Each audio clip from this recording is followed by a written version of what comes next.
Hello.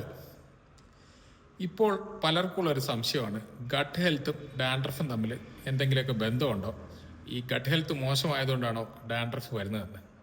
യഥാർത്ഥത്തിൽ dandruff വരാനുള്ളത് പ്രധാനമായും 4 കാരണങ്ങളാണ് പ്രധാനമായിട്ടുള്ളത്. അത് ഒന്നെന്ന് പറഞ്ഞാൽ നമ്മുടെ സ്കാൽപ്പിൽ വരുന്ന മെലാസിസിയ എന്ന് പറയുന്ന ഒരു ഈസ്റ്റിൻ്റെ ഗ്രോത്ത്.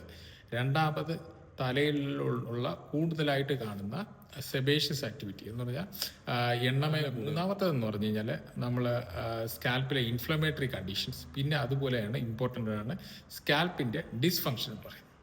അപ്പോൾ ഈ കാരണങ്ങൾ കൊണ്ടാണ് നമുക്ക് നോർമലി ഈ ഡാൻഡ്രഫ് വരാൻ കാരണം. പിന്നെ അതുപോലെ ചിലർക്ക് സ്ട്രെസ്സ് കൂടുമ്പോഴും ഡാൻഡ്രഫ്. ഉപ്പിലെ ചിലപ്പോൾ ഇൻഫ്ലമേറ്ററി കണ്ടീഷൻസിന് മാത്രം ചില സാഹചര്യങ്ങളിൽ ഈ ഗട്ടിൻ്റെ ഹെൽത്തുമായിട്ട് ബന്ധമുണ്ട്.